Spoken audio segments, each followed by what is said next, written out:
Hi everyone, my name's Maddie and today we'll be making Chloe's caramel fudge. Now Chloe's one of our New Zealand consultants and she generously gave us this recipe to try. The great thing about this recipe is that it's very minimal ingredients, so it's easy to make, and also the Thermomix makes it even easier. Alright, let's get started. I've got it up here on my screen, so we'll use guided cooking to take us through the recipe. First thing, line a baking tray. Here's one I prepared earlier. Okay, next we're going to add our chocolate chips. Take the lid off.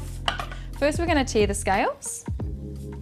The Thermomix makes it really easy to measure your ingredients.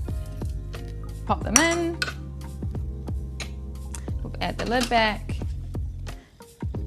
And next we're just going to blitz them. We're going to take the lid off.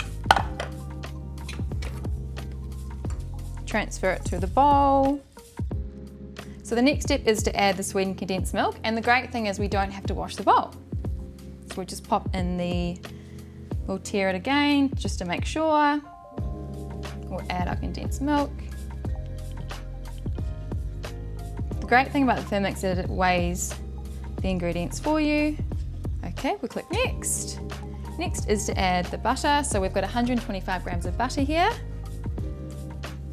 And next is to add the golden syrup. We'll use the spatula just to make it a bit easier. And next we're going to add the 220 grams of soft brown sugar. And did you know that you can make your own brown sugar and own condensed milk? Make sure you check out those recipes on Cookidoo. And next we are going to cook it all together. Now we're going to place our simmering basket on top to cook. And we're going to cook for 8 minutes at 100 degrees on speed 3. Okay, now that's done, we're just going to click next. And it's asking us to scrape down the sides of the mixing bowl. And we're just going to do this just to make sure that all the ingredients are incorporated. Now we're just going to cook it for a little bit longer to make sure everything is cooked and ready to go. We're going to place the simmering basket on top. And it's just going to cook for another 20 minutes at 120 degrees on speed 3. Okay, now that's done, we're just going to press next and we're going to add our reserved chocolate. Now how good is the Thermomix being able to just incorporate all the ingredients, mixing itself, you can walk away, press next, and it's ready to go. We're going to put the measuring cup back on, next, and now we're just going to blitz it together for 10 seconds. Okay, and now we're going to pour it onto my tray that I prepared earlier.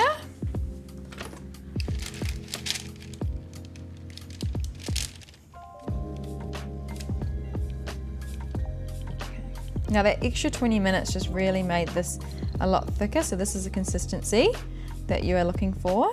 Now what you want to do is just make sure that this is all evenly smoothed out. And the best thing about the bowl as well is we can pop it back onto the Thermomix and use the pre-clean mode to wash up. Okay, so now we're just going to pop this away to leave to set overnight. We'll just pop a tea towel over top, and now I will show you something I prepared earlier. What we're going to do is place the board on top and flip it over, take the baking paper off. Okay, now that they're all chopped up into cubes, you can serve them straight away, pop them onto a nice plate like this. Or you can also pop them into a little gift box. They're great for gifting to friends or families and perfect for Christmas time. And there you have it, caramel fudge without having to stand over the stovetop. For more delicious recipes and treats and gift ideas, check out Cookidoo.